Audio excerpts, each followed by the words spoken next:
Buenos días a todos y gracias por conectarse a tiempo.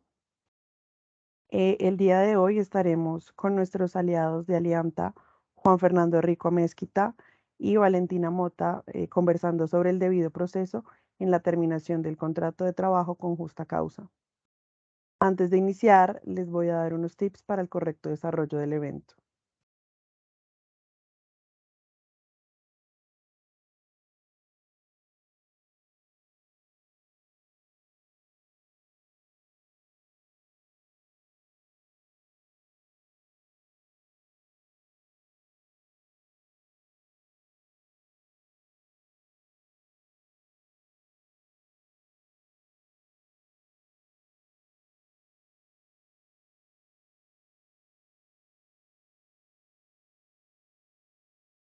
Este seminario web está siendo grabado y será publicado en el canal de YouTube de Amezquita.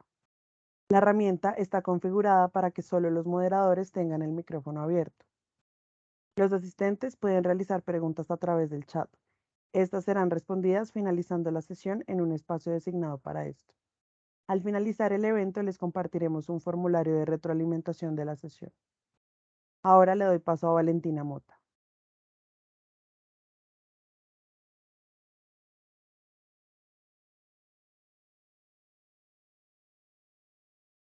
Estás en silencio, Valentina. Valentina.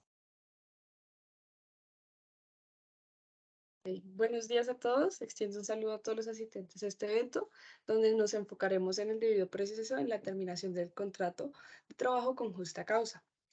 Me presento nuevamente, mi nombre es Valentina Mota, abogada de Derecho Laboral y quien les estará acompañando en esta ocasión. Aquí abordaremos 5 temas principales. Em, una aproximación a la terminación del contrato de trabajo con justa causa. El segundo eje temático va a ir encaminado sobre las garantías constitucionales que tiene el trabajador en relación con la atribución que tiene el empleador para dar por terminado el contrato de trabajo. Como tercer eje temático tenemos el alcance de las sanciones disciplinarias en el ámbito laboral y la procedencia de estas con la facultad de despido. Un cuarto punto será un recuento jurisprudencial sobre la terminación del contrato de trabajo para finalizar con unos criterios de unificación dispuestos en la sentencia SU 449-2020 para dar por terminado unilateralmente el contrato de trabajo conforme al artículo 62 del Código Sustantivo del Trabajo.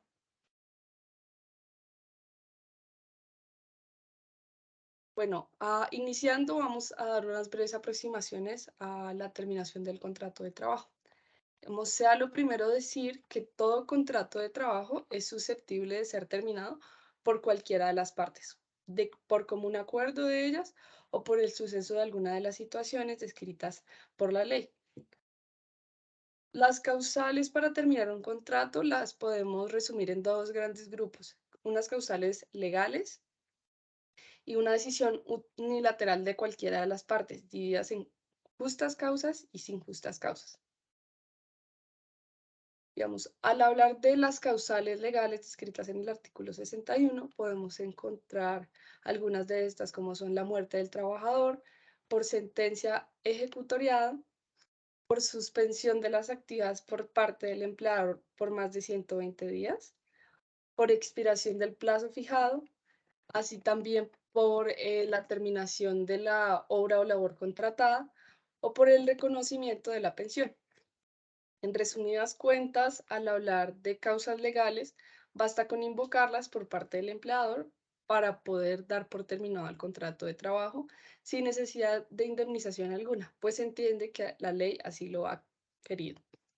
Por ejemplo, si se refiere a la expiración del plazo fijado inicialmente en el contrato, esta regla aplica para los contratos de trabajo a término fijo que se terminan cuando vence el plazo acordado.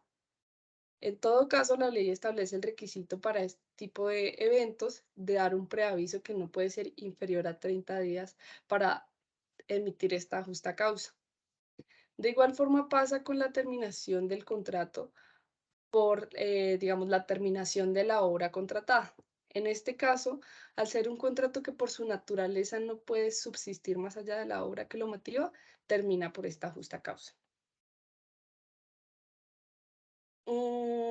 Eso por un lado. Y frente a las decisiones unilaterales de cualquiera de las partes, pues digamos, se puede dar en dos eventos, con justa causa y sin justa causa. Para el desarrollo de este webinar vamos a tratar de básicamente el tema de las justas causas. Ahora, si, si nos ponemos a hablar también de las causas legales, como las que describí anteriormente, existen preguntas frente a estos temas, pues en muchos de los casos, eh, digamos, los clientes nos preguntan frente a personas que terminan el contrato, frente a las cuales, por ejemplo, se ejerce la última de las causales por reconocimiento de pensión. En aquellos eventos de terminación de contrato en los cuales el trabajador se pensiona y a su vez el empleador ejerce la justa causa para dar por terminado el contrato con fundamento en esto. Aquí la duda existe frente a aquellos casos que tienen, digamos, personas que se pensionan por pertenecer al fondo privado y que su pensión se ve menguada. En estos casos la duda va de la mano con si se afecta o no el mínimo vital por, digamos, dar pie a esta causal. Esta causal habla del reconocimiento de la pensión como justa causa para terminar el contrato. No obstante, la Corte Constitucional incluyó como requisito adicional que para ejercer esta causal, el pensionado debe estar incluido en nómina. No basta con cumplir los requisitos o el reconocimiento de la pensión. Es necesario que el pensionado haya sido ingresado a la nómina del fondo de pensiones al cual pertenece. Y con ello se garantizaría de una u otra manera que no se afecte el mínimo vital. Y de todas formas, por parte del empleador sale, o sea, del ámbito del empleador sale, digamos, el control sobre la decisión de cotizar o no en un fondo de pensiones y el valor que se le será reconocido al trabajador en este ámbito. Valentina, hola, ¿cómo estás? Me Hola, Carlos. causa, no me queda claro y quisiera que nos profundizaras un poco más porque no nos queda claro, es si la persona que está pensionada, que se pensiona, bien sea en un fondo privado o bien sea en un fondo público con pensiones, independientemente de del régimen pensional, devenga una pensión o le es reconocida una pensión mucho más inferior, muy inferior a lo que devenga como trabajador. Por ejemplo, es usual que una persona en un fondo privado que se pensione esté oscilando su pensión entre uno y dos salarios mínimos, teniendo en cuenta sus criterios para reconocer las pensiones. No obstante, esa misma persona puede estar devengando un salario muy superior y pues en caso de terminarse su contrato de trabajo, se va a ver disminuido bastante sus ingresos. ¿Consideras que aun cuando esté en esta situación, se puede aplicar la justa causa? En este caso, en atención a tu pregunta, si es posible dar por terminado o ejercer esta justa causa por parte del empleador, porque en todo caso la ley simplemente habla del, digamos, como justa causa el reconocimiento de la pensión. En ese sentido, basta con, digamos, con que el pensionado haya sido ingresado a la nómina del fondo pensional para que se pueda ejercer esta justa causa y en todo caso el trabajador no tiene otra posibilidad que, digamos, aceptar esa decisión. En todo caso, y se aclara que cuando el empleador va a dar pie a esta causal, debe informarle al trabajador a efectos de que éste pueda definir su situación y no se vaya a afectar de una u otra manera, sea el fondo en que esté cotizando su derecho pensional, básicamente, para que Gracias, pueda realizar cotizaciones adicionales si así bien lo quiere. Esto es un tema más de diálogo entre el empleador y el trabajador. gracias. Ahora, y pasando, digamos, al tema más importante, que es el tema de las justas causas, eh, que en realidad nos concierne este webinar sobre esa base. Al hablar de justas causas por las que se puede terminar el contrato, tenemos que remitirnos al artículo 62 del Código Sustantivo del Trabajo.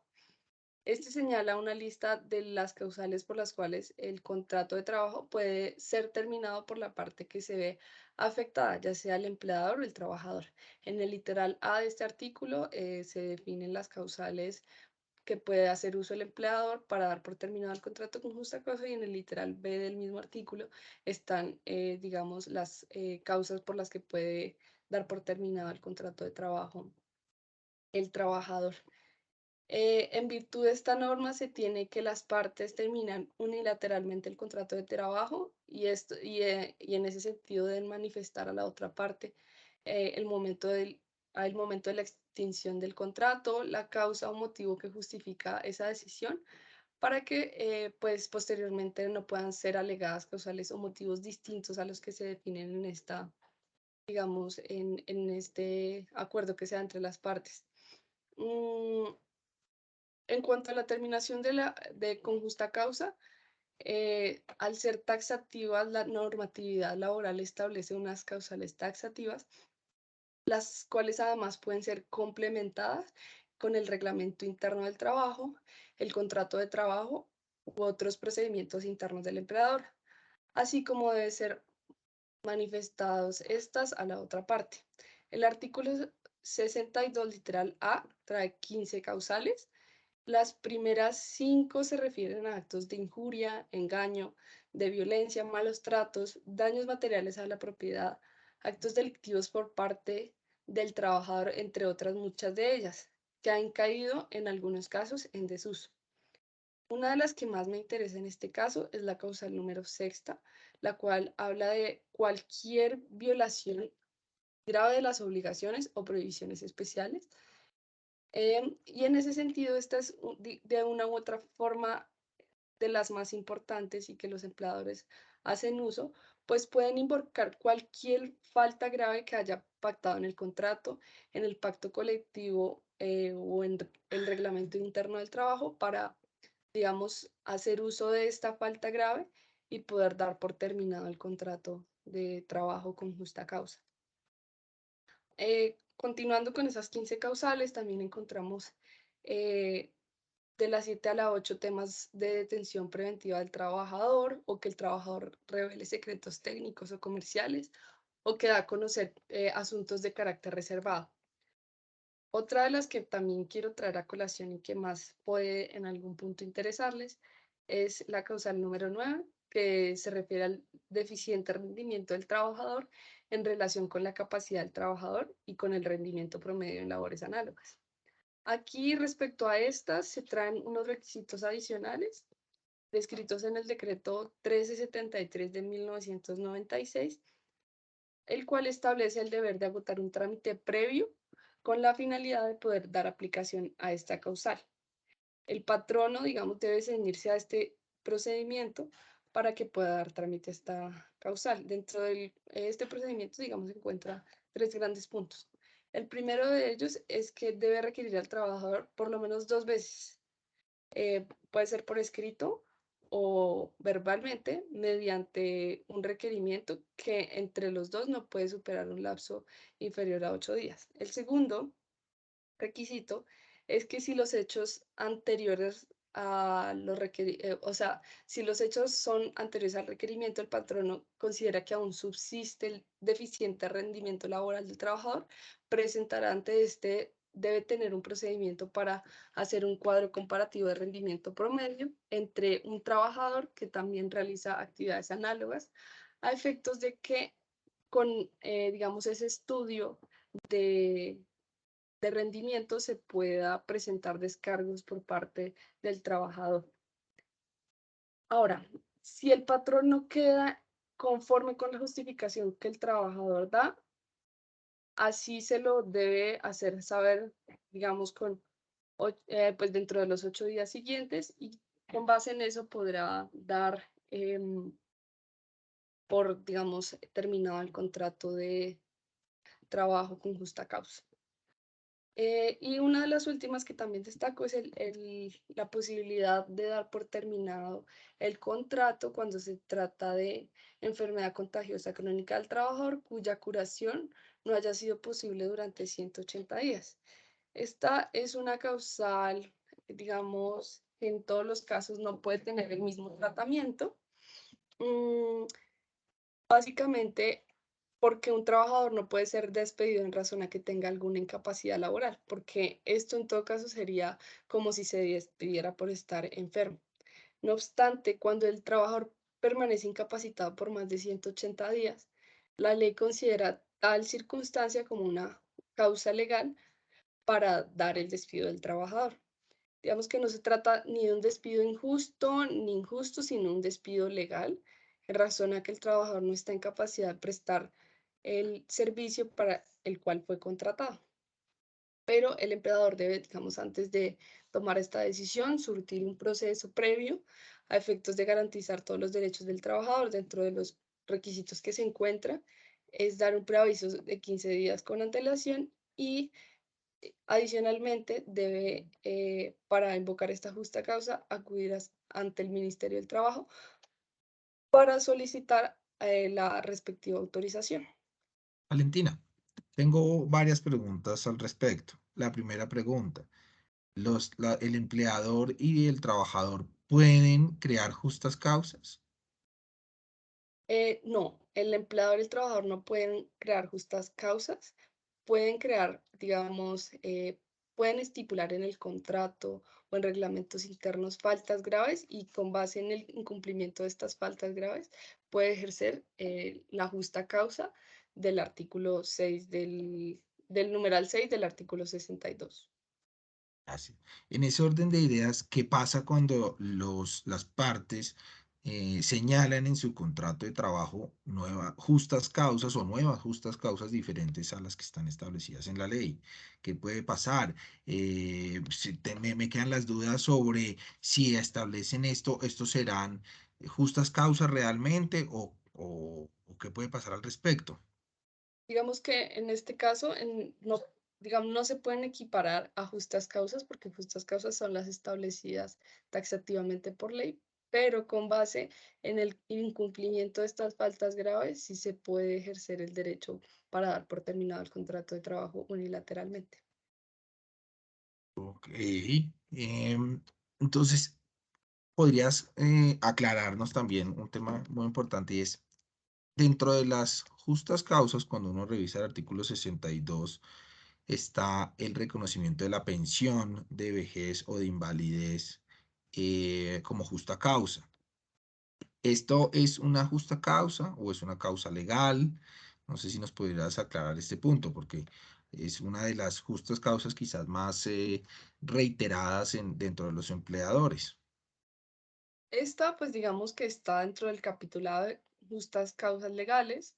eh, Básicamente no las podemos, yo no podría decir que es o no una justa causa, simplemente es una atribución que da la ley para que el trabajador, haciendo uso de este hecho, pueda dar por terminado el contrato. Existen varios pronunciamientos jurisprudenciales al respecto y básicamente van por la vía de que para que el empleador pueda invocar la justa causa de despido en cuestión, debe acudir al Ministerio del Trabajo para obtener la autorización de que trata el artículo 26 con fundamento en la enfermedad general superior a 180 días. Evento en el cual para conceder la autorización, la oficina de trabajo debe constar que se le ha respetado los derechos y prestaciones de ley al trabajador en estado de incapacidad, tanto por el empleador como por los entes del sistema de seguridad social a los que se encuentra afiliado, es decir, digamos la EPS, la ARL, dependiendo de lo que se trate. Además, verificar si el trabajador tiene o no posibilidades de ser reincorporado. Creo que ese es uno de los puntos más importantes para poder, digamos, hacer uso de esta causal. En ese Valentina. Dime, qué sentido, pena.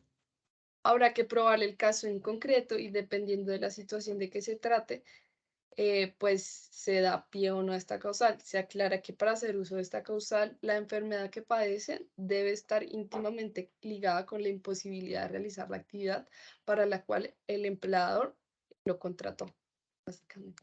Ok, nos preguntan en el chat, nos pregunta Patricia Vargas, nos dice buenos días. Con base a la terminación por enfermedad, si la persona sigue enferma y ha tenido una serie de incapacidades y no hay mejora, en el momento de retiro con justa causa y aún hablando con el Ministerio de Trabajo, ¿cómo se haría para que al trabajador lo sigan atendiendo si en el momento del retiro ya no le va a cancelar la seguridad social y por obvias razones no va a tener pago de salud? La verdad, no entiendo bien este caso.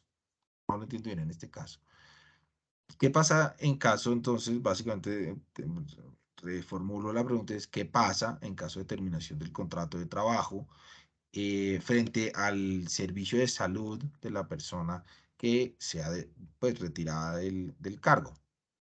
Digamos que en este caso, básicamente lo que se busca o lo que se le obliga, impone al empleador es no dejar, digamos, en una situación de debilidad manifiesta. Entonces, en ese sentido, se hacen los correspondientes pagos de indemnización y con eso básicamente la ley pretende que se, digamos, suplan estas necesidades que de una u otra manera el trabajador tiene. En todo caso, como es una enfermedad superior a 180 días, aquí se tiene que también propender por puede iniciarse un proceso de pérdida de capacidad para efectos de que se le otorgue al trabajador a futuro digamos, un tema de una pensión o una cosa así, ¿sí? Ok, y Valentina, la causal 15 que nos hablas de la enfermedad contagiosa o crónica del trabajador cuya curación no haya sido posible durante 180 días, ¿esto no iría en contra de los derechos del trabajador? Digamos que obviamente va en contravía en muchos, o sea, en principio uno sí podría pensar y que iría en contravía de los derechos del trabajador, pero más allá de todo, pues digamos existe una causal que la justifica y que la permite y la prohibición que existe frente a este tipo de cosas es que no exista un tema de discriminación ante el trabajador por la enfermedad que posee. Básicamente eso es lo que tiene que probar el empleador, que simplemente digamos que no terminó el contrato por esta causa, sino que simplemente no cumple con el requisito para la labor que fue contratada. En todo caso, esto debe ser analizado con mucho cuidado y no es tan fácil sacar, digamos, a un trabajador con esta causal, porque en todo caso es una causal de muy difícil prueba y que el trabajador en un proceso puede ganar fácilmente. Dependerá del juez a quien le corresponda. No es como una decisión de sí o no, sino dependerá del caso en concreto. Ok, gracias.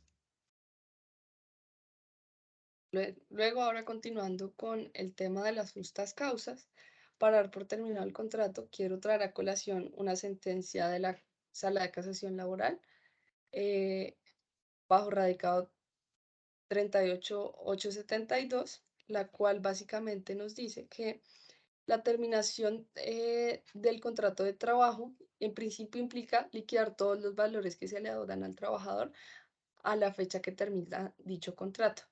Es importante que se tenga en cuenta que la liquidación del trabajo se debe pagar el mismo día en que se termina el contrato de trabajo, en razón a lo expuesto en el artículo 64 del Código Sustantivo del Trabajo.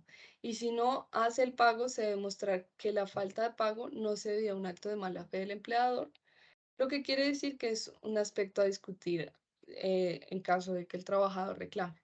De igual forma, la jurisprudencia pues, de esta corte ha señalado que cuando la terminación del contrato se da con justa causa, el trabajador tiene derecho a conocer con precisión los hechos que soportan tal decisión, razón por la cual es fundamental que en la carta de despido pues digamos, los hechos que dieron origen se describan de manera clara y precisa, ello con una doble finalidad, para que quien tome la determinación no pueda acudir con posterioridad a motivos o causales diferentes y para que la otra parte conozca de los fundamentos de la decisión.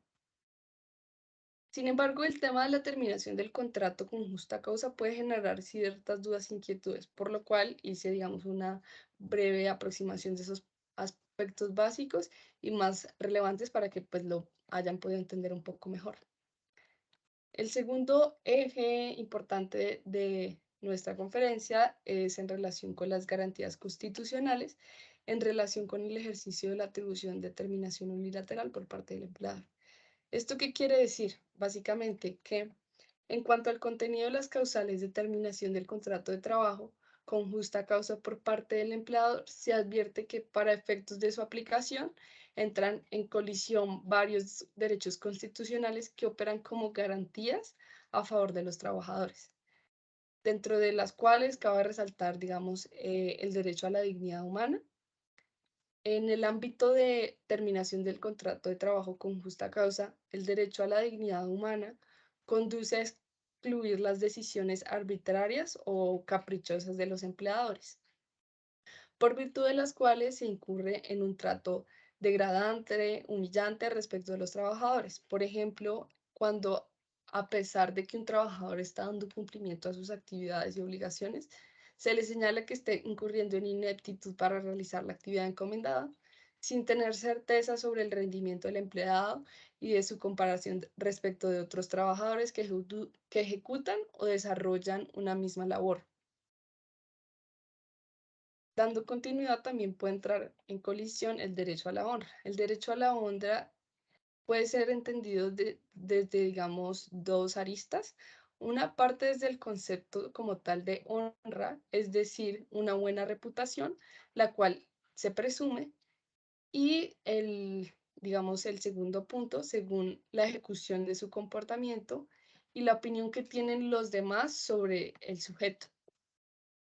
El derecho a la honra puede verse afectado cuando se incurre en expresiones de descrédito o menosprecio hacia el empleado o de afectaciones del valor o concepto que tiene el público sobre dicha persona. A partir de la decisión de resolver un contrato, por ejemplo, entonces, sosteniendo que digamos, el trabajador ha dado a conocer asuntos de carácter reservado, sin apreciar al menos que los datos tengan dicha condición y que el acto que pueda relacionarse con la situación del trabajador, pues sea, digamos, de su propia actividad. Esto puede de una u otra manera afectar el prestigio profesional del trabajador.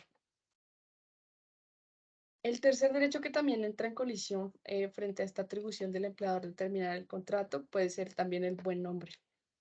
Cuando se habla del buen nombre se refiere a la reputación que sobre una persona se tiene, que sobre una persona tienen los demás, que también se refiere a esa buena imagen que se presenta ante la sociedad. Puede verse afectado cuando se atribuye a haber incurrido un trabajador en actos inmorales o delictuosos, sin al menos poner de presente los hechos que sustentan dicha, dicha atribución.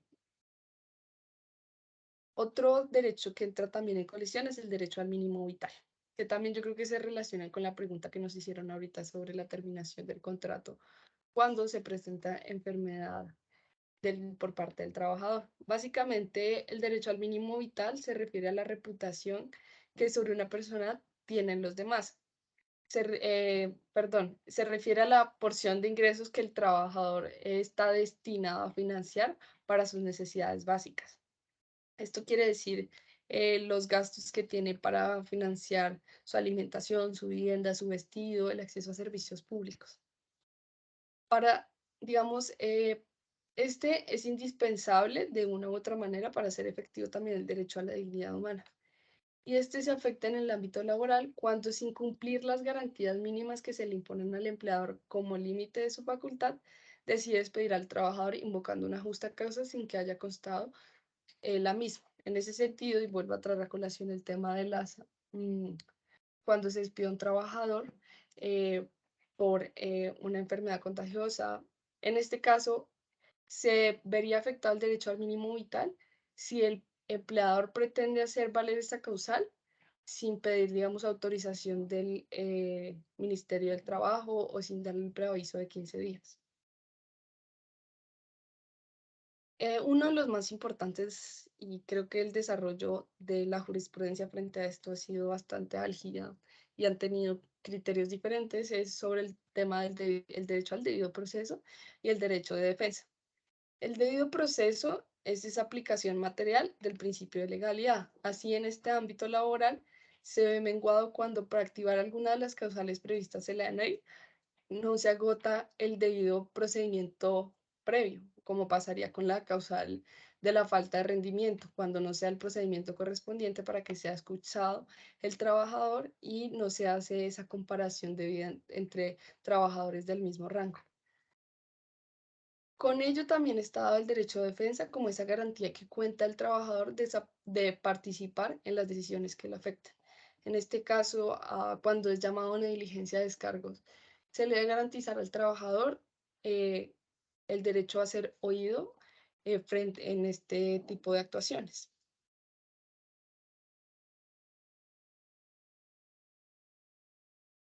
En este momento te interrumpo, Valentina, para decirle a todos los asistentes que están viendo un código QR en su pantalla y un link en el chat que pueden o escanear el código o ingresar al link para ingresar sus datos si desean una sesión personalizada con nuestros expertos respecto al tema que estamos tratando o cualquier otro laboral que les interese. Listo, muchas gracias. Ahora, dando, digamos, continuidad a nuestro tema, el tercer eje o bloque es sobre el alcance de las sanciones disciplinarias en el ámbito laboral y la procedencia de estas con la facultad de despido. Ahora, sobre las sanciones disciplinarias en el ámbito de la relación laboral, dentro de la regulación correspondiente al Reglamento Interno de Trabajo, la ley dispone, entre otras, la posibilidad de consagrar sanciones disciplinarias. A la hora de consagrar estas sanciones disciplinarias se deben tener en cuenta estos principios orientadores como el debido proceso, el derecho de defensa, el derecho a impugnar, la presunción de inocencia y non bis in idem. El non bis in idem se traduce básicamente en no, digamos, ser sancionado dos veces por los mismos hechos. Con base en lo anterior, el empleador debe ejercer la facultad disciplinaria de manera objetiva, sin que pueda imponer sanciones que no estén previstas en el reglamento o en otra fuente voluntaria del derecho laboral, a lo que se agrega la obligación de actuar conforme a los procedimientos establecidos para su aplicación. En ese orden de ideas, no solo se exige que la facultad sancionatoria se ejerza en forma razonable y proporcionada a falta, respecto a la falta cometida, sino que debe estar plenamente probados los hechos que se imputan al trabajador. Para tal fin, el reglamento de trabajo debe contener los siguientes elementos mínimos que permitan garantizar el debido proceso, dentro de los cuales digamos, se debe tener algunas de las siguientes prerrogativas. El primero es que debe hacer una comunicación formal de la apertura del proceso disciplinario a la persona a quien se imputa la conducta posible de sanción, para luego pasar a una formulación de los cargos imputados, que pueden ser verbal o escritas siempre y cuando ella conste de manera clara y precisa la conducta. Acaba de recordarse que el mismo Código Sustantivo del Trabajo dispone que tanto la conducta como su respectiva sanción deben encontrarse previamente establecidas en el Reglamento Interno del Trabajo. Como tercer punto es digamos, las pruebas que fundan los cargos. Un cuarto punto es sobre la indicación del término durante el cual el acusado pueda formular sus descargos, controvertir las pruebas de las cuales se puso de presente y pues de una u otra manera allegar esos elementos que consideren necesarios para sustentar sus descargos. Como sexto punto, el pronunciamiento definitivo que debe hacer el patrón, que debe ser motivado y congruente. El séptimo punto que se debe seguir es la imposición de una sanción proporcional a los hechos que lo motivaron. Y un séptimo, la posibilidad que el trabajador pueda controvertir mediante los recursos pertinentes todas y cada una de las decisiones, ya sea ante el superior jerárquico o a través de, digamos, acudir a la jurisdicción ordinaria laboral. Así las cosas se observa previo a imponer una sanción disciplinaria, se debe adelantar un proceso de descargos donde en primer lugar el trabajador sea citado mediante una comunicación donde se le informe los hechos en materia de investigación, las posibles faltas en las que podría haber incurrido con ocasión de dicha conducta, dándole a conocer las pruebas existentes y a su vez informándole fecha y hora en la cual podrá presentar su versión de los hechos, allegando las pruebas que considere pertinentes para su defensa y que una vez se lleva a cabo esta diligencia, el empleador posterior a estudiar objetivamente todas las pruebas pueda determinar la sanción proporcional a imponer. Contra dicha decisión se destaca debe existir una segunda instancia, a fin de que en cada caso el trabajador presente su inconformidad y, digamos, ante un superior jerárquico pueda debatir esta sanción y este pueda, digamos, revisar el recurso presentado por el trabajador cuando ya se le haya impuesto la sanción. Ahora, el despido como una digamos, el despido como una facultad de terminación del contrato de trabajo y su malentendimiento como máxima sanción que un empleador le puede imponer a un trabajador. Frente a esto, digamos, es un tema que en la Corte se ha hablado mucho. Muchos mal piensan que puede ser, digamos, una sanción del empleador, pero no. Esta, digamos, digamos, al no estar expresamente prohibido, se aclara que esta es una facultad más que cualquier cosa inherente al empleador para dar por terminado el contrato por regla general. Así, para dar por terminado para dar por terminado un contrato o ejercer el despido, el empleador nunca tiene que, digamos, seguir un procedimiento o el procedimiento que de alguna manera describí sobre las sanciones, porque en todo caso no es una sanción el despido. El asunto es claro, el despido no es una sanción, sino la consecuencia de la decisión del empleador de dar por terminado el contrato de trabajo en los casos en los que la ley lo permite, es decir, los casos del artículo 62, para lo cual en este artículo no se dispuso ningún tipo de formalidad o algún procedimiento a seguir. Así las cosas, y frente a esta duda que ha existido entre tanto la Corte Constitucional como la Corte Suprema de Justicia, corresponde, digamos, o de alguna manera se evaluó esta situación en la sentencia SU 449/2002, donde se dio de una u otra manera claridad sobre este punto. Listo. En ese sentido, vamos a hacer, digamos, un recuento jurisprudencial sobre la terminación unilateral del contrato. Sobre la terminación unilateral del contrato. En este orden de ideas encontramos dos posturas tradicionales e históricas, una por parte de la Corte Suprema sobre como que entiende que el despido no es una sanción disciplinaria y por esa razón no requiere de un procedimiento disciplinario previo para que se realice.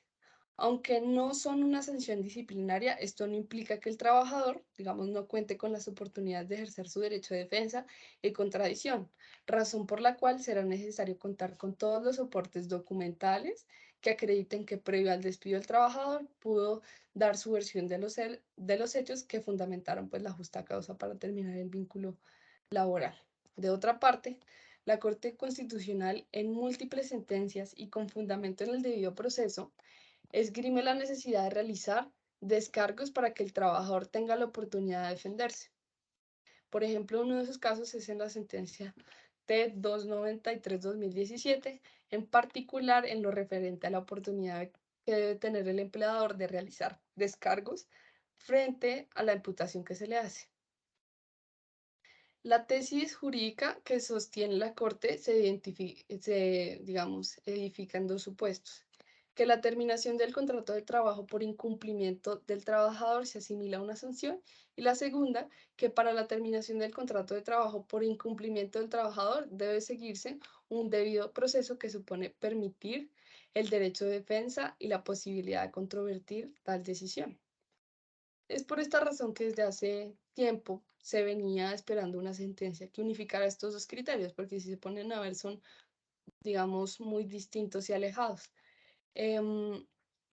Frente al manejo que se le debía dar a los descargos, entre otras razones, para ayudar a los empleadores, a los trabajadores y a los abogados a tener una noción un poco más clara de los procedimientos a seguir. Así, a través de la sentencia 449/2020 se dan unos criterios de unificación para ejercer el despido con justa causa conforme al artículo 62. En ese sentido, lo que más llama la atención de esta sentencia políticamente correcta es que en vez de adoptar la política de descargos para el despido, como lo pretendían algunos en algunos salvamentos de voto de la sentencia, crea unas causales adicionales para la terminación que no existían en la legislación. Se empieza a abrir paso de forma jurisprudencial a una especie de vía intermedia entre los descargos y la terminación del contrato sin derecho a la defensa. Digamos, es bastante, algunos la critican, otros la apoyan, pero en todo caso sí refuerza algunos criterios que a continuación expondré.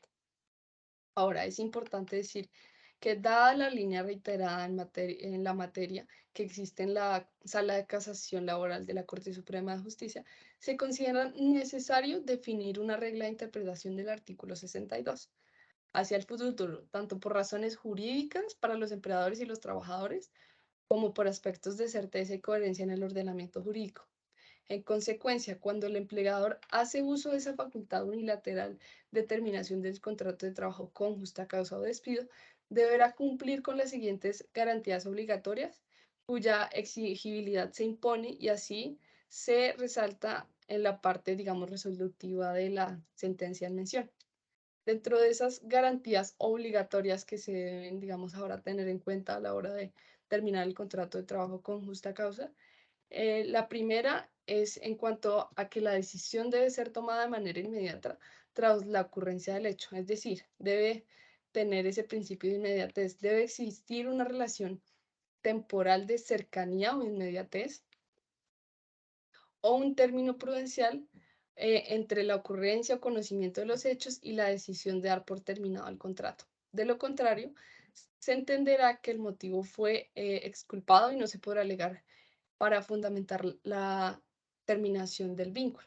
La segunda, la causal de terminación del contrato debe encontrarse de manera taxativa en el artículo 62 del Código Sustantivo del Trabajo. En ese sentido, la decisión sobre la terminación unilateral del contrato de trabajo solo puede sustentarse en una justa causa expresa y taxativa prevista en la ley. Como tercer criterio orientador, se tiene que debe notificarse al trabajador los motivos detallados por los cuales se pretende dar por terminado el contrato de trabajo. Se impone al trabajador las razones y digamos aquí se impone comunicar al trabajador las razones y los motivos concretos, claros y específicos que justifican la decisión de terminar el contrato. Lo anterior siguiendo de una u otra manera lo dispuesto en el artículo 62. Como cuarto punto, se debe verificar si existe un procedimiento previamente establecido para la terminación del contrato de trabajo en el reglamento interno del empleador. Digamos, como se anotó con anterioridad, se exige observar los procesos previamente establecidos en las convenciones o pactos colectivos, en el reglamento interno, en el laudo arbitral o en el contrato individual de trabajo, siempre que en ellos se haya establecido algún tipo de trámite específico para dar fin al vínculo contractual. Esta exigencia se extiende a los casos en los que el ordenamiento jurídico impone la obligación de agotar un procedimiento determinado. Como quinto, es el que el trabajador debe ser escuchado indistintamente la causal alegada para dar por terminado el contrato. Aquí se impone acreditar el cumplimiento de las exigencias propias y específicas de causal de terminación del contrato expuestas en el artículo 62. En especial en los casos del numeral 9 al 15, que ya fueron explicados, frente al deber del empleador de dar aviso con anticipación, no menor a 15 días, para poder dar por terminada la causal. Y la última es respecto el respeto debido en la relación laboral. A partir de esta sentencia y como resultado de la unificación, pues digamos, en este caso, básicamente lo que insta la Corte es a que se debe dar esa oportunidad al trabajador de ser escuchado y de que se le respete en todo momento de la relación laboral. Básicamente eso es. A partir de esa sentencia y como resultado de la unificación jurisprudencial, se debe garantizar al trabajador el respeto debido como sujeto de la relación. Esto es al derecho a ser escuchado, a no ser menospreciado, antes de que ejerza su potestad unilateral de determinación. En consecuencia, no se menoscaba, digamos aquí, la dignidad humana del trabajador al permitirle ser escuchado frente a los supuestos concretos y específicos que permiten la configuración de la causal invocada. Este derecho, cuyo fundamento es la dignidad humana, la igualdad de trato y respeto, se, digamos, erige como una garantía que integre el derecho al empleador de ser tratado con respeto y en condiciones de dignidad y en el marco de la relación laboral, y que de ninguna manera puede ser entendido como un escenario de agotamiento del debido proceso. En todo caso y como conclusión, si a través de esta sentencia si se da un avance jurisprudencial frente al deber de escuchar a los trabajadores para la garantía de sus derechos constitucionales. Y en todo caso, aclaro que, digamos, estos criterios no pueden ser equiparables a los descargos, y muchos critican esta sentencia porque pudo ser un poco corta en ese sentido. Y esto sería básicamente, en términos generales, digamos, todo el tema en relación a la terminación del contrato de trabajo con justa causa. No sé si existen dudas adicionales frente al tema. No sé. Gracias, Valentina. Perfecto. Pues bueno, no, quiero hacer unas puntos adicionales también sobre esta sentencia, Valentina, antes de entrar con la etapa, la parte de preguntas.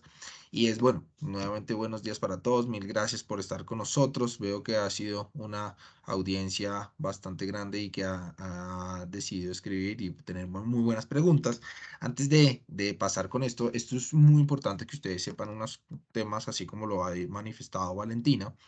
Y lo primero es que se mantiene que el despido con justa causa en ningún momento puede ser considerado una sanción disciplinaria. No obstante, si la Corte Constitucional, de una forma quizás para mí imprecisa, dado de pronto que no tienen los conocimientos en materia laboral, o quizás de pronto pensando en ser un poco más liberal y dar algunos cambios en sus consideraciones, le da un tratamiento al despido con justa causa en su decisión, en su sentencia, manifestando que es una sanción, y siempre lo habla como sanción como máximo criterio de la facultad disciplinaria. Claramente esto es un gran error. Primero que hay que decir, esto es un error, no puede ser considerado de ninguna manera como que el despido es una sanción.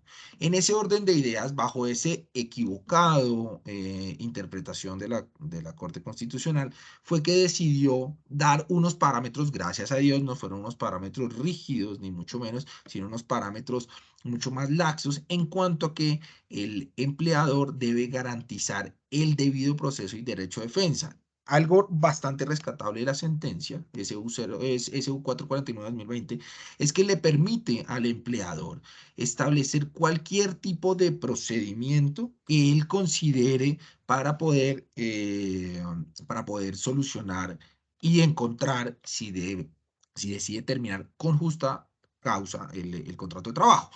¿Esto qué me lleva a decirles? Y es que en algunas empresas hemos conocido que no necesariamente deben llamarse solicitud de descargos, diligencia de descargos o algo al respecto. No es necesario. En otras empresas, desde el punto de vista de gestión humana, de gestión de personas, de gestión de talento humano, cada vez esto ha ido desarrollándose un poco más y se ha mencionado que puede ser solicitud de aclaraciones, diligencia de información, de averiguaciones. No es necesario un nombre en específico. Descargos es algo tradicional desde el punto de vista más que todo jurídico, pero los empleadores están en completa libertad de señalar el procedimiento que deseen acoger claramente y en el que simplemente se garanticen básicamente dos derechos, como lo dijo Valentina, el derecho de defensa y el derecho al debido proceso. Esto resulta siendo muy importante. ¿Por qué razón? Porque puede permitir que a través de estos medios digitales uno se pueda reunir, hacer las averiguaciones, las verificaciones y bastará con eso desde el punto de vista del debido proceso y derecho de defensa. No es un sistema rígido como lo hemos mencionado antes. Otro de los puntos es que, pues aprovechando una de las preguntas que nos hicieron, ¿qué pasa cuando el trabajador es despedido con justa causa sin este debido proceso?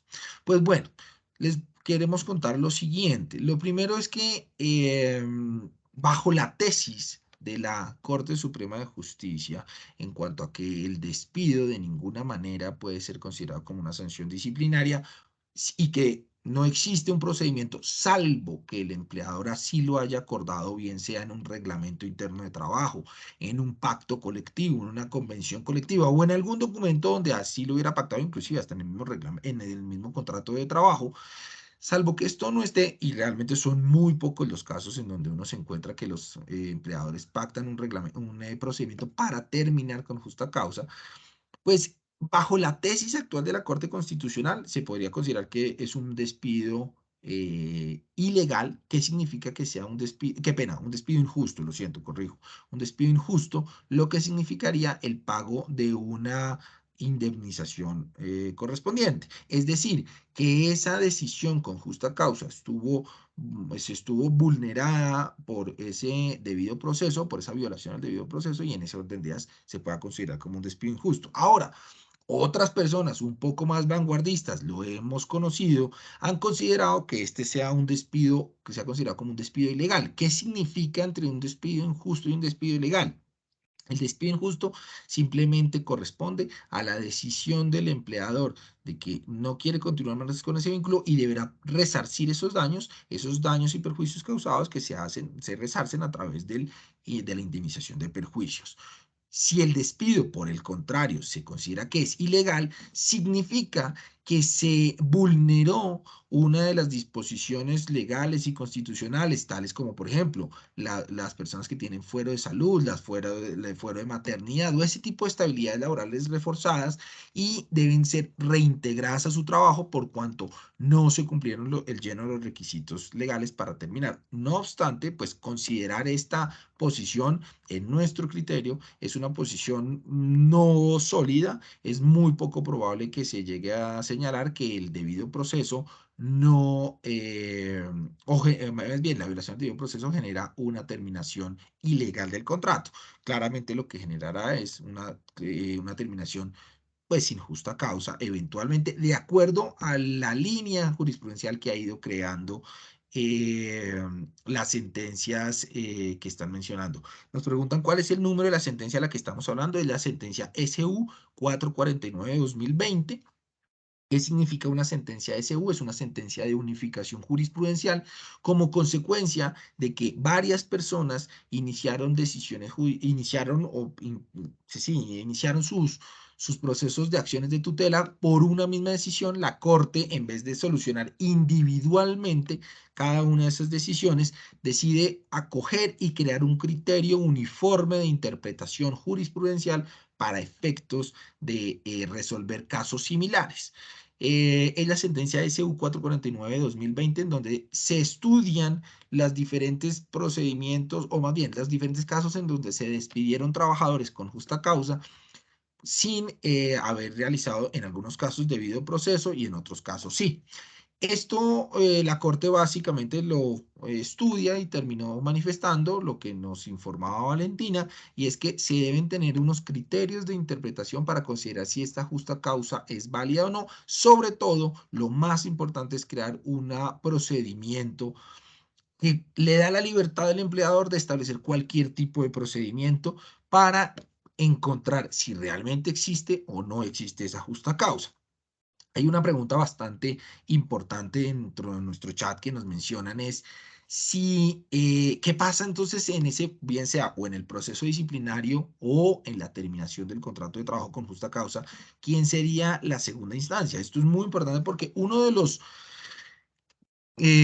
principios del derecho es el principio a la doble instancia. Recordemos de pronto, si alguno de acá escuchó hace unos años, en su momento, cuando se dio el debate, por ejemplo, en el Congreso de la República, de si las decisiones que tomaba la Corte Suprema de Justicia en contra de los congresistas o entre las personas de mayor fuero constitucional era violatorio o no, que no tuvieran doble instancia. Esto genera entonces que la Corte Constitucional también haya hablado sobre la doble instancia en los temas laborales, pero hay un tema súper importante que decirles, y es que si la decisión, bien sea disciplinaria, es decir, que el empleador toma la decisión de disciplinar, valga la redundancia, al trabajador, si esto ocurre, le impone algún tipo de sanción, un llamado a atención, una sanción de que no debe asistir, una multa, es posible las multas. Ese tipo de sanciones, debo manifestarles que si la decisión es tomada por el máximo órgano o la máxima persona representante del empleador, por ejemplo, el gerente general, presidente, como quieran llamarlo, director general. Cuando esto ocurre, pues doble instancia no hay ningún superior jerárquico a él, lo que significa que su doble instancia se garantizará a través del recurso eventualmente de reposición que tiene la persona. Es decir, esa decisión de controvertir la sanción que le haya impuesto el empleador para que esa misma persona que lo decidió lo resuelva, primero. Y segundo, si es en las cortes, es en una decisión con justa causa, esa doble instancia en nuestro criterio no es aplicable. La doble instancia no se le debe garantizar a una persona en la decisión con justa causa porque no puede refutarse salvo que así lo haya dispuesto el empleador.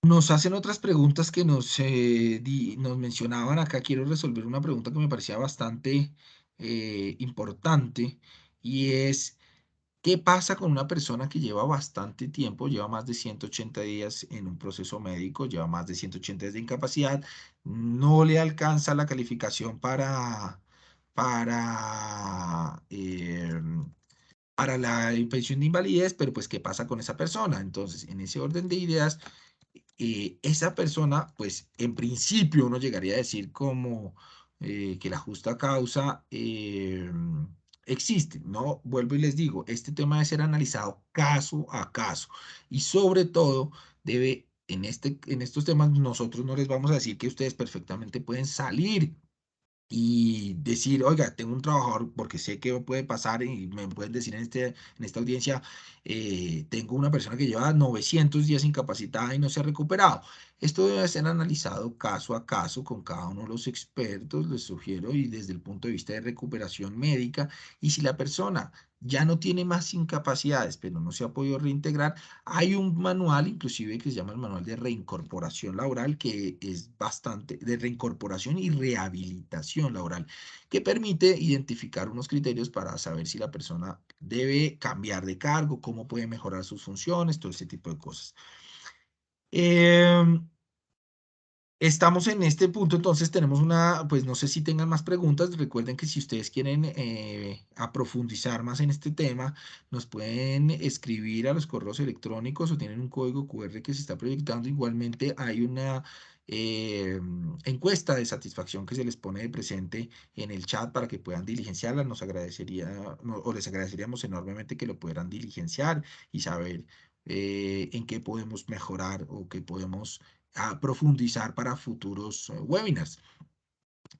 Teníamos otra pregunta aquí en el chat que nos habían manifestado, que ¿cómo hago para saber cuándo un trabajador ingresó a la nómina de pensionados? Pues bueno, si estamos en el régimen de prima media, quizás es un poco más fácil cuando la persona se pensiona en Colpensiones, es un poco más sencillo encontrar esta decisión, porque desde la misma página web de Colpensiones se puede ingresar, básicamente les podemos mencionar que se pueden ingresar y descargar sin necesidad de autorización, claro está, porque es un link abierto al público, descargar el certificado de pensión de la persona, si está o no está pensionado, primero.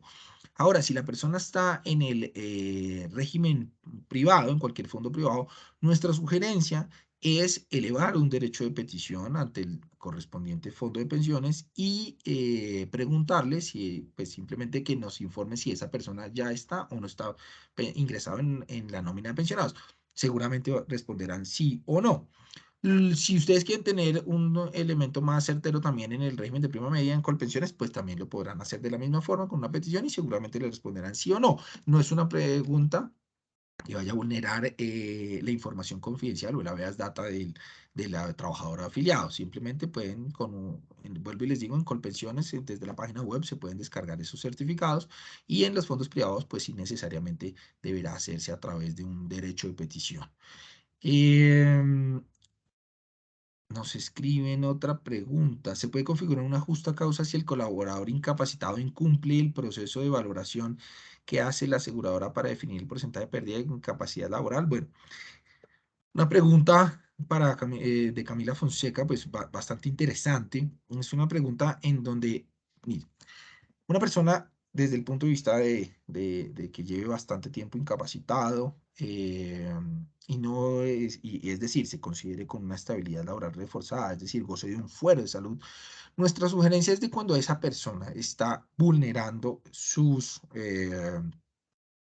procedimientos para recuperar. Les pongo un ejemplo, porque nos lo hemos encontrado en la vida real de manera muy recurrente. Personas que les mencionan que no pueden hacer una actividad física desgastante por algún problema quizás en sus rodillas y ese tipo de cosas, y uno se da cuenta o se entera que el trabajador está jugando fútbol todos los fines de semana con sus amigos en el barrio. Cuando esta persona está vulnerando, digamos, esas recomendaciones médicas, sí es posible llevar a cabo una terminación del contrato con justa causa. Sin embargo, en estos casos, lo que siempre les vamos a recomendar es que se lleve a cabo un procedimiento correspondiente, iniciar al menos en esas situaciones, un procedimiento de solicitud de permiso para despedir a los trabajadores ante el Ministerio de Trabajo. Sabemos que el Ministerio de Trabajo no responde de manera oportuna, se demora mucho, no obstante, pues se pueden hacer las gestiones necesarias para que esa persona sea decidido si puede ser retirada o no. Es decir, la justa causa, ¿cuál sería acá? Es el incumplimiento a la normatividad, básicamente a las obligaciones y prohibiciones en materia de seguridad y salud en el trabajo, para llevar a cabo un proceso de reincorporación y rehabilitación laboral.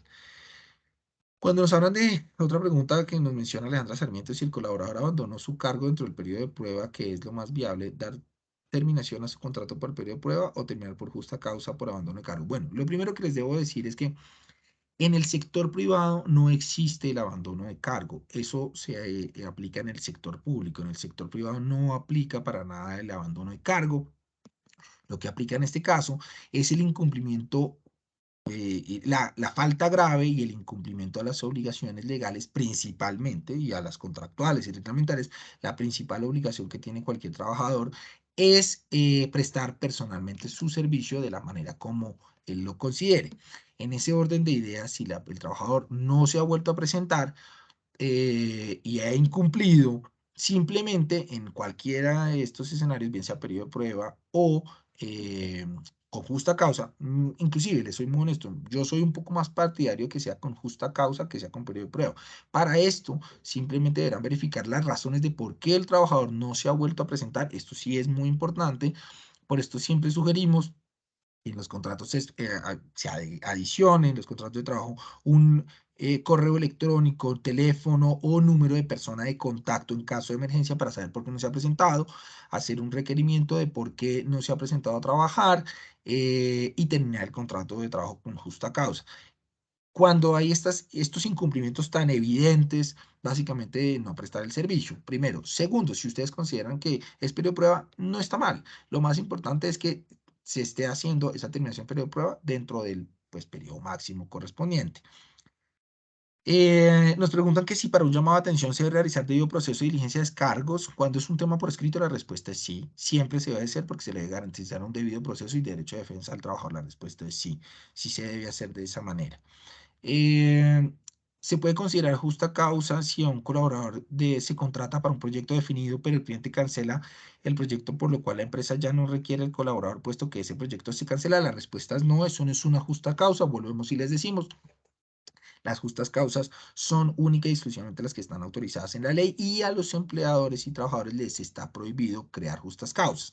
Ahora bien, si en ese caso, el contrato era un contrato por obra o labor y estaba sujeto a la obra o labor a ese contrato principal con el cliente, la respuesta es que se podrá terminar el contrato no por una justa causa, sino por una causa legal contemplada en el Código Sustantivo de Trabajo, en el artículo 61, y que por mandato legal, de acuerdo a lo pactado por las partes, se termina el vínculo jurídico, ¿sí? Pero no será una justa causa. No se puede entender una justa causa que si yo voy mal y me cancelan el contrato como empleador, entonces yo le puedo cancelar los contratos a los trabajadores. La respuesta es no. Eso no es una justa causa. Bueno. Por último, había visto una última pregunta que nos decían, cuando una empresa está en liquidación y termina los contratos laborales de sus empleados con indemnización, ¿cuánto tiempo tienen para pagar estas prestaciones? Una gran pregunta, muy buena pregunta. Y es que, ¿qué pasa?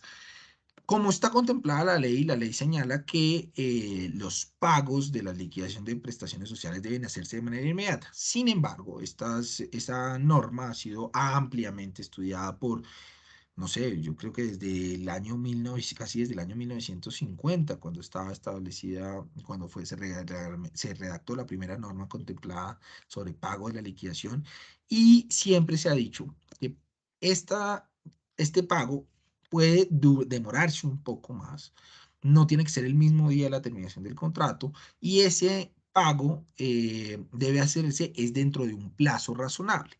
¿Qué se ha entendido por plazo razonable? Aquel el del giro de los negocios del empleador. Entonces, si un empleador paga quincenalmente su nómina, lo que se busca es que en la siguiente quincena se pague esa liquidación. Si el empleador paga mensualmente su nómina, entonces que en el mes, en la oportunidad mensual siguiente, se haga el pago correspondiente. Eso se puede entender un plazo razonable. Ahora bien, en el caso de las liquidaciones societarias, debemos manifestarle lo siguiente, y es que puede que se tarde un poco más en pagar porque tendrán una justificación, siempre y cuando se demuestre que esa justificación es válida, de que la liquidación de la sociedad puede tardarse un poco más y en ese orden de días pagar la liquidación de prestaciones sociales de más allá de a los 15 días, 20 días, un mes.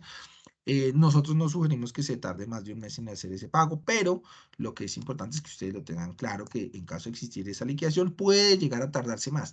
¿Cuánto tiempo puede tardarse más? No tenemos un plazo máximo para esto. Deberá valorarse si la sociedad tiene disponibilidad o no de sus recursos, o más bien la capacidad disposisoria de esos recursos para poder hacer el pago.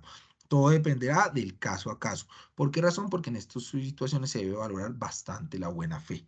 Y cuando la buena fe se demuestra y se prueba de por qué me demoré un poco más en el en el pago de esa liquidación, se podrá entonces entender que está debidamente justificado esa demora en el pago. Pues bueno, pues Valentina, mil gracias. Con esto creo que evacuamos casi todas las preguntas que nos pudieron formular. Reitero que si ustedes tienen o quieren hacerlo más bien, tener una sesión un poco personalizada, un poco más de resolver todos los cuestionamientos que quieran hacer, pueden escribirnos, pueden llamarnos, nos pueden contactar inclusive con el código QR o en la encuesta de satisfacción y de esta manera pues pueden resolver todos sus interrogantes. Mil y mil gracias para todos. Muchas gracias a todos y gracias por la atención.